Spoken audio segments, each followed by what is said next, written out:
Shalom saudara-saudara, kita bersyukur kita boleh bertemu kembali di dalam PA Online GKA Immanuel Malang. Dan hari ini kita akan bersama-sama membaca firman Tuhan dari Kisah Para Rasul pasal yang ke-21 ayat yang ke-17 sampai ke-26. Paulus di Yerusalem. Ketika kami tiba di Yerusalem, semua saudara menyambut kami dengan suka hati. Pada keesokan harinya, pergilah Paulus bersama-sama dengan kami mengunjungi Yakubus. Semua penatua telah hadir di situ.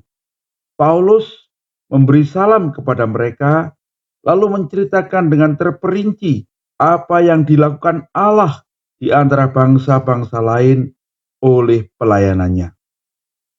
Mendengar itu mereka memuliakan Allah, lalu mereka berkata kepada Paulus, "Saudara, lihatlah, beribu-ribu orang Yahudi telah menjadi percaya dan mereka semua rajin memelihara hukum Taurat. Tetapi mereka mendengar tentang engkau, bahwa engkau mengajar semua orang Yahudi yang tinggal di antara bangsa-bangsa lain untuk melepaskan hukum Musa. Sebab engkau mengatakan supaya mereka jangan menyunatkan anak-anaknya dan jangan hidup menurut adat istiadat kita. Jadi bagaimana sekarang? Tentu mereka akan mendengar bahwa engkau telah datang kemari. Sebab itu, lakukanlah apa yang kami katakan ini. Di antara kami ada 4 orang yang bernasar. Bawalah mereka bersama-sama dengan engkau, lakukanlah pentahiran dirimu bersama-sama dengan mereka, dan tanggunglah biaya mereka, sehingga mereka dapat mencukurkan rambutnya. Maka semua orang akan tahu bahwa segala kabar yang mereka dengar tentang engkau sama sekali tidak benar, melainkan bahwa engkau tetap memelihara hukum Taurat. Tetapi mengenai bangsa-bangsa lain yang telah menjadi percaya, sudah kami tuliskan keputusan-keputusan kami, yaitu mereka harus menjauhkan diri dari makanan yang dipersembahkan kepada berhala, dari darah, dari daging binatang yang mati lemas, dan dari percabulan. Pada hari berikutnya, Paulus membawa orang-orang itu serta dengan dia, dan ia mentahirkan diri bersama-sama dengan mereka, lalu masuk ke bait Allah untuk memberitahukan bila mana pentahiran akan selesai dan persembahan akan dipersembahkan untuk mereka masing-masing. Berbahagia kita yang baca firman Tuhan, menyimpan dalam hati, merenungkan kebenarannya, dan kemudian melakukannya dalam hidup kita. Mari kita berdoa sebelum kita merenungkan firman Tuhan. Terima kasih Tuhan, kami boleh membaca lagi firman-Mu dan merenungkannya. Tuntunlah kami dengan kuasa Roh Kudus, supaya oleh firman-Mu kami dituntun untuk mengenali kehendak-Mu, mengenali hati-Mu, dan kami dituntun untuk melakukannya, membawa hidup kami ini menjadi pelaku-pelaku firman. Tuntunlah kami ya Tuhan, di dalam Yesus Kristus Juru Selamat yang hidup, kami berdoa dan mohon tuntunan. Amin. Nah saudara-saudara, firman Tuhan yang kita baca ini dimulai dengan pernyataan ketika kami tiba di Yerusalem. Ini menunjukkan bagaimana Paulus itu pada akhirnya kembali ke Yerusalem setelah kurang lebih 5 tahun lamanya. Sejak sidang di Yerusalem yang tercatat di dalam Kisah Rasul pasal yang 15 itu, dia kembali lagi ke Yerusalem. Pada pasal 15 dikatakan Paulus kembali ke Yerusalem membahas tentang pekerjaan Allah di antara bangsa-bangsa. Bagaimana Tuhan itu menyatakan diri, kuasa Roh Kudus dinyatakan di antara bangsa-bangsa sekalipun mereka belum bersunat. Nah, dalam sidang di Yerusalem itu kemudian diputuskan apa yang nanti kita baca di ayat yang ke-25 itu, diputuskan bahwa untuk bangsa-bangsa lain, mereka tidak harus disunatkan dan mengikuti adat istiadat orang Yahudi. Mereka cukup untuk menjaga iman mereka dengan tidak makan persembahan berhala, tidak makan darah dan binatang yang mati lemas. Mereka menjauhkan diri dari perdagangan. Nah, kemudian Paulus kembali Antiokhia menyampaikan keputusan sidang di Yerusalem itu, dan kemudian setelah berapa lama di Antiokhia, pergilah Paulus untuk mengunjungi dan memberitakan Injil yang dicatat dari pasal yang ke-16 sampai pasal yang ke-21. Ya. Nah, perjalanan yang terakhir ini kira-kira 5 tahun lamanya. Dan kemudian mereka kembali lagi ke Yerusalem. Sebetulnya Paulus datang untuk merayakan Pentakosta. Nah, Lukas mencatat semua saudara-saudara menyambut kami dengan sukahati, dengan sukacita, ya, di ayat yang ke-17 itu ya. Saudara-saudara, kita bisa membayangkan ya, bahwa zaman dulu itu tidak ada WA, nggak ada HP. Jadi kalau dalam perjalanan yang cukup jauh itu barangkali mereka tidak mendengar kabar apapun. Saya tidak tahu apakah Paulus sempat tulis surat itu 1 atau 2 kali barangkali begitu ya. Apakah dibalesi ya kita tidak tahu karena Paulus berkeliling terus ya, kalau dibalesi itu kemana. Nah saudara, jadi ketika mereka datang itu setelah 5 tahun tidak mendengar kabar, saudara-saudara di Yerusalem itu menyambut mereka dengan suka, ya. Dan dikatakan keesokan harinya Paulus dan Lukas, kami gitu ya, mengunjungi Yakobus, dan katanya semua penatua di Yerusalem berkumpul. Nah, kita tidak tahu siapa saja penatua yang waktu itu berkumpul, tapi yang jelas ada nama Yakobus yang disebut, itu menunjukkan bahwa dia adalah pemimpin di antara para penatua ini. Dikatakan semua datang, itu menunjukkan antusias mereka untuk menyambut Paulus ya, yang mereka tahu memberitakan Injil kepada bangsa-bangsa dan sudah pergi selama 5 tahun, dan sesungguhnya mereka barangkali tidak tahu kemana aja 5 tahun ya. Nah, dikatakan setelah mereka semua hadir, Alkitab mengatakan Paulus itu kemudian memberi salam kepada mereka. Dan setelah mereka memberi salam, itu menunjukkan kehangatan, saling menyapa begitu ya. Lalu dia kemudian mulai menceritakan bagaimana karya Allah di antara bangsa-bangsa. Dan bagaimana Tuhan itu membuat banyak orang percaya kepada Tuhan. Barangkali Paulus juga menceritakan pergumulannya, tantangan yang dihadapinya, bagaimana dia hampir mati dan dia diselamatkan oleh Tuhan. Ya. Dan itu mendatangkan sukacita kepada orang-orang yang mendengarnya. Dikatakan mereka semua memuliakan Allah. Mereka semua itu, Yakobus dan semua penatua itu bersyukur kepada Tuhan. Ya. Nah, menarik, tua-tua ini bukan cuma mendengarkan cerita Paulus, tapi kemudian juga mereka menanggapi Paulus dengan begini. Saudara, sesungguhnya ya, di Yerusalem dan sekitarnya ini ada ribuan orang Yahudi yang juga menjadi percaya kepada Tuhan Yesus, gitu ya. Jadi sungguh indah Tuhan berkarya di tengah-tengah perjalananmu pada bangsa-bangsa, tapi Tuhan juga berkarya di tengah-tengah orang-orang Yahudi di Yerusalem dan sekitarnya. Nah, orang-orang Yahudi ini sekalipun sudah menjadi percaya, tetapi mereka tetap memelihara hukum Taurat.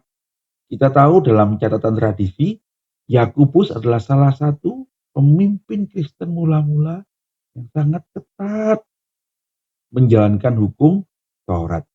Dia bersungguh-sungguh di dalam melakukan adat istiadat orang Yahudi. Sekalipun hatinya itu percaya pada Tuhan Yesus Kristus. Nah, saudara, ini menunjukkan bahwa perjanjian lama dan perjanjian baru itu menyambung, ya. Bahwa Kristus itu datang bukan menggantikan ajaran yang lama. Tapi seperti kata Tuhan Yesus, aku datang untuk menggenapi hukum Taurat. Ya. Orang-orang Yahudi yang menjadi percaya itu tetap melakukan adat istiadat yang diajarkan oleh Musa. Nah, mereka itu tetap memelihara hukum Taurat, mereka tetap melakukan sunat, dan mereka tetap beribadah pada hari Sabat. Sekalipun mereka juga bertemu pada setiap kali hari pertama, hari Minggu itu untuk beribadah, membicarakan lagi ajaran Tuhan Yesus Kristus, dan mereka memberitakan. Lalu kemudian mereka membicarakan sebuah persoalan, saudara-saudara, yaitu apa?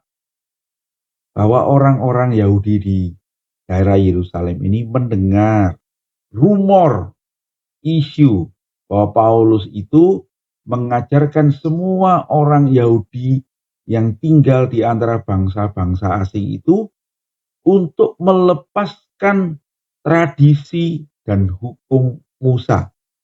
Katanya dia melarang orang untuk disunat, dan yang kedua, mereka tidak lagi perlu hidup untuk mengikuti adat istiadat orang Yahudi.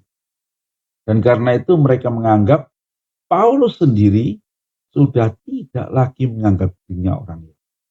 Paulus sudah meninggalkan adat istiadat orang Yahudi, meninggalkan hukum Taurat, meninggalkan apa yang diajarkan oleh Musa. Nah, Yakobus dan para penatua itu berkata, sekarang saudara Paulus, mari kita tunjukkan bahwa apa yang mereka dengar itu tidak benar. Itu cuma hoax. Tunjukkanlah bahwa engkau adalah tetap seorang Yahudi yang saleh, yang mengikuti adat istiadat kita, yang menghargai hukum-hukum Musa, gitu ya. Dan kemudian mereka memberikan caranya, solusinya. Yang pertama, sekarang lakukanlah pentahiran atas dirimu sendiri selama 7 hari. Nah, saudara-saudara, semua orang Yahudi menurut aturan daripada hukum Musa itu, kalau mereka sudah pergi keluar daerah Yerusalem dan mereka pergi ke tempat bangsa-bangsa asing, maka kalau mereka kembali ke tengah-tengah bangsa Yahudi, mereka harus mentahirkan. Karena mereka sudah berkumpul dengan orang-orang yang mereka anggap orang berdosa, waktu mereka kembali mereka mesti menyucikan diri. Mereka harus lapor kepada imam, mereka harus memberikan korban persembahan, dan setelah 7 hari melakukan ritual pentahiran penyucian diri itu, mereka kemudian baru boleh bertemu dengan orang-orang dan bersosialisasi lagi. Nah, itu diminta untuk dilakukan. Yang kedua, kata Yakobus, saya rasa ini yang ngomong Yakobus ya, sekali karena nama dia yang disebut. Di antara kami ada 4 orang yang sedang bernasar. Ya, jadi bernasar itu adalah berjanji pada Tuhan untuk melakukan sesuatu kalau doa mereka terkabul atau kalau sebuah pekerjaan itu selesai. Nah, begitu ya. Paulus juga pernah bernasar ya. Di dalam Kisah Rasul 18 ayat 18 itu diceritakan dia itu mencukur rambutnya di Kenkrea itu ya, karena sudah bernasar kepada Tuhan. Nah, kita tidak tahu nasar Paulus itu apa, tapi itu menunjukkan Paulus juga melakukan hal yang sama sebetulnya. Nah, di antara orang-orang Yahudi Kristen, mungkin di antara tua-tua itu atau orang yang berkumpul di situ, ada 4 orang yang sedang bernasar. Ya, dan nampaknya mereka akan menyelesaikan nasarnya. Nah, kalau orang sudah selesai bernasar, dia harus membawa persembahan kepada Tuhan, ke bait Allah, lalu dia akan mencukur rambutnya. Ya karena kalau bernasar itu mereka membiarkan rambutnya tumbuh, jenggotnya tumbuh gitu ya. Kalau sudah selesai nasarnya, mereka membersihkan diri. Nah, Yakobus dan para penatua itu berkata pada Paulus, untuk menunjukkan bahwa engkau itu menghormati adat istiadat kita dan kau mendukung mereka, maka bayarlah persembahan untuk nasar mereka ini. Para tua-tua itu juga memberikan sedikit dukungan juga barangkali ya, bukan hanya menyuruh tapi memberikan dukungan, tapi mereka menyuruh Pauluslah yang melakukan itu supaya orang-orang Yahudi melihat, oh Paulus itu ternyata mendukung saudara-saudara yang melakukan adat istiadat kita, gitu ya. Bahkan dia membayarkan, memberikan korban yang harus mereka bayar, gitu ya. Nah, saudara-saudara, Paulus setuju ya, dan dikatakan pada keesokan harinya pergilah Paulus bersama dengan saudara-saudara yang bernasar itu ke bait Allah. Dia menemui imam dan menyampaikan niatnya. Ya, yang pertama untuk mentahirkan diri selama 7 hari itu, dan niatnya untuk membayarkan korban bagi saudara-saudara yang bernasar itu.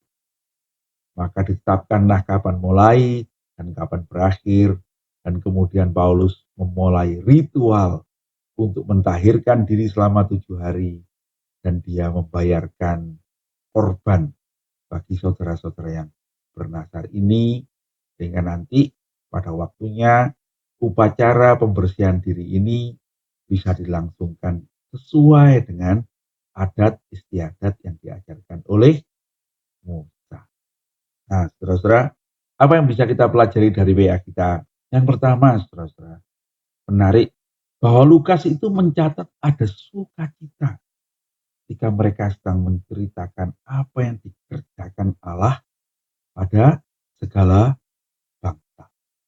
Benar ya, Paulus tidak menceritakan bagaimana dia memberitakan Injil, orang-orang yang bertobat karena pemberitaan Injilnya. Tetapi dia bercerita tentang karya Allah, Roh Kudus yang bekerja, menolong dia, menolong saudara-saudara, menolong bangsa-bangsa untuk bertobat dan beroleh keselamatan. Yang diceritakan Paulus itu adalah Tuhan. Dan ketika mereka bersukacita, mereka juga bersukacita karena Tuhan. Menarik ya, mereka tidak saling iri hati, tidak menganggap kesuksesan Paulus sebagai kesuksesan pribadi, tetapi mereka melihatnya sebagai karya Tuhan yang terjadi. Dan sebaliknya mereka juga menceritakan bagaimana Tuhan berkarya di tengah orang-orang Yahudi, ribuan orang yang sudah menjadi percaya kepada Tuhan Yesus Kristus. Saudara-saudara, bagaimana dengan sukacita? Jika kita melihat ada orang memberitakan Injil, ada orang-orang yang percaya, apakah hati kita bersuka? Ya, kita tidak perlu bersaing dengan gereja lain atau dengan tokoh-tokoh yang lain, karena sesungguhnya mereka memberitakan ini. Tapi sebaliknya, kita pun harus menunjukkan bahwa karya Tuhanlah yang terjadi. Seringkali kita ini menceritakan kehebatan-kehebatan kita, kelompok-kelompok kita, ya, apa yang kita lakukan. Tetapi sungguhnya yang harus diceritakan adalah apa yang Tuhan lakukan. Kita bukan apa-apa. Kita bukan siapa-siapa. Tuhanlah yang apa-apa itu, ya. Dialah yang segala-galanya itu. Kalau kita bersukacita, segala kemuliaan itu hanya bagi Tuhan, bukan bagi kita, bukan bagi kelompok kita. Ya. Yang kedua, saudara-saudara, dari cerita hari ini saya melihat bagaimana orang-orang Kristen awal itu ya, para tokoh-tokoh itu menyelesaikan masalah dengan kerendahan hati. Mereka tidak ragu-ragu untuk menyampaikan masalah yang sedang terjadi. Yakobus dan saudara-saudara dengan tidak ragu-ragu berkata pada Paulus, Paulus, ada rumor yang terjadi seperti ini. Dan Paulus menanggapi dengan rendah hati. Dia mendengarkan dengan baik dan melihat apa yang terjadi itu dengan jernih. Dia tidak merasa dituduh, tapi dia berpikir, siapa ya melakukan apa yang baik, yang memuliakan nama Tuhan.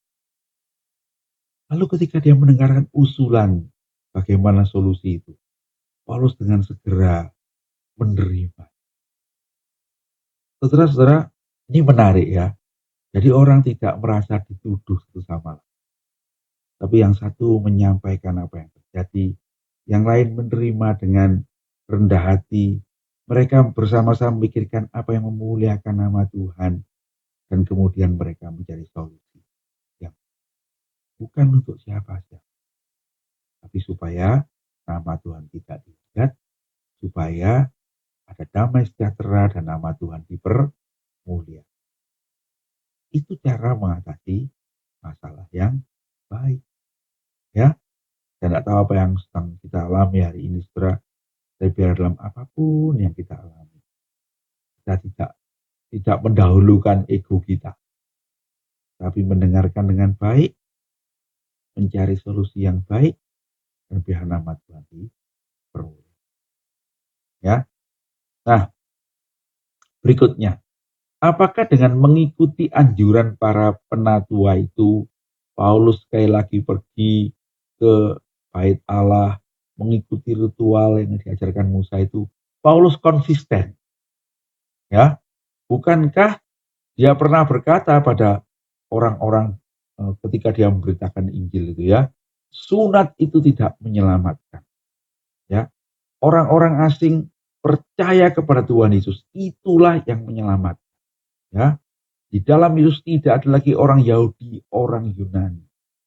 Kita tidak terikat lagi oleh adat istiadat orang Yahudi. Kita hanya selamatkan dan dipersatukan dalam iman kita kepada Tuhan Yesus Kristus.